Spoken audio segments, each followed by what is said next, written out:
Welcome to the brand new season here of First and 10. My name is Orleans Francois. I am the producer and host of the show. As you guys know, we kind of asked ourselves, why are we not opening up all happy and gloomy? New season, new episode, new year, 2020. It's probably one of the toughest days in my 3 years of broadcasting and being in front of a camera, hosting the Extra Point, calling games on WMCX for Monmouth Athletics.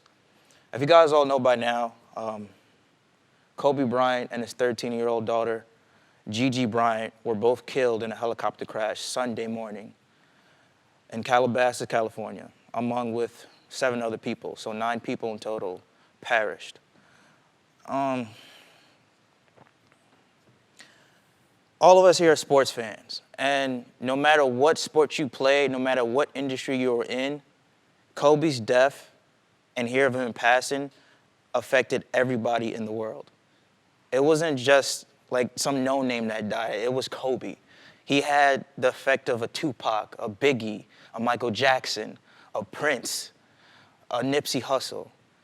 And the fact that we're no longer going to be able to see him at courtside of Laker games, giving advice to young NBA players, taking his daughter out to Laker games and stuff like that, it's just heartbreaking. And, we're going to dedicate this show to the life and legacy of number 8 and 24, the one, the only, the Black Mamba, Kobe Bean Bryant. And we're going to talk about our favorite Kobe memories and when we just heard the tragic news. I mean, it just doesn't seem real. Like, we all know everybody has to go at some point, but legends don't die.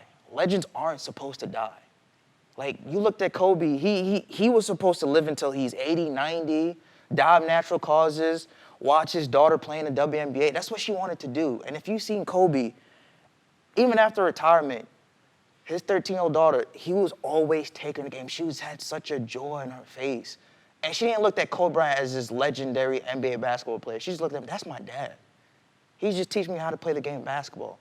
And the reason why it hurt so much to just everybody who saw the news of his death is because we seen Kobe Bryant grow up before our own eyes.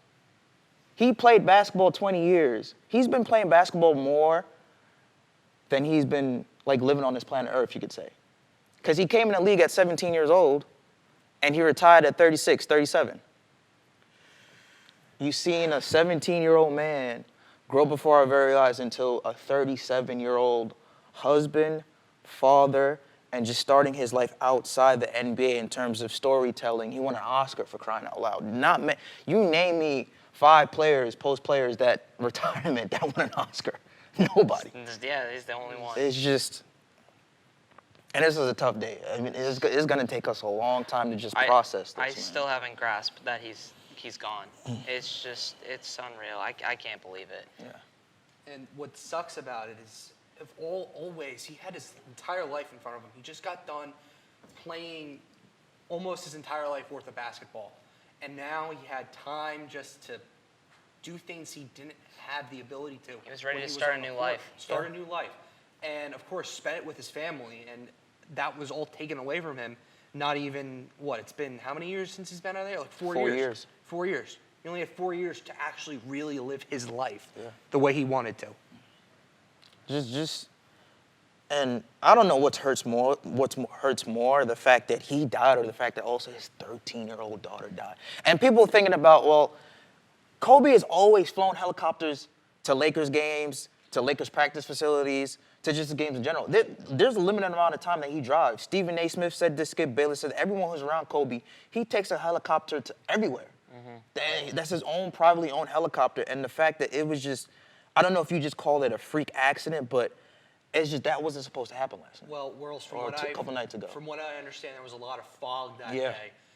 And there were restrictions, but for some reason his helicopter was allowed to fly that night or that afternoon or at what time of day it was. It was Sunday morning. It was Sunday morning. It was afternoon on the East Coast. It was probably morning on the West Coast.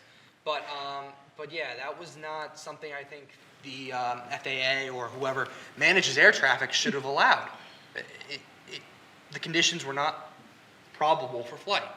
And it just happened that when he flew his helicopter like any other day, boom, this time he didn't come home. Yeah, and Skip Bayless was talking about earlier. Obviously, they were reacting to the Kobe Bryant news and giving their thoughts on Kobe.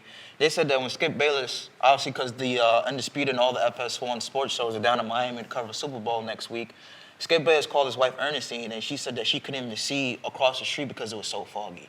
So my thing is that, and I talked about this on First 10 of my radio show, I'm not placing a death on anybody, but if you're an experienced pilot, I'm pretty sure that pilot has flown Kobe plenty of times. I'm pretty sure that's the same pilot that Kobe has had for the past 20 years on that helicopter.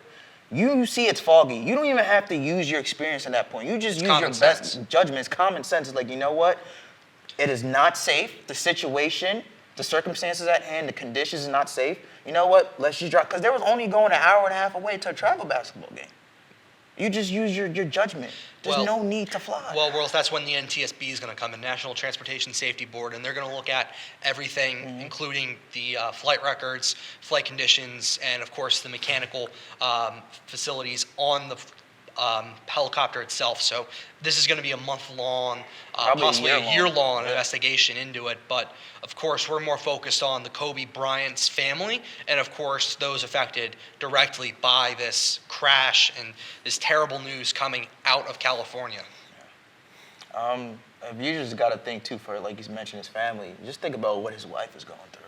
I couldn't imagine losing, like, me, if I lost my father and a sibling, I don't think I'd be able to go on. It's just something, it's so hard to go on after that. And such a tragic loss. It wasn't like expected. Like it wasn't like he was sick or the sister was sick. It was out of nowhere. They were just going to a basketball game, going to do what they love. Kobe loved coaching Gigi. Gigi loved playing basketball. She had dreams of making it to the WNBA.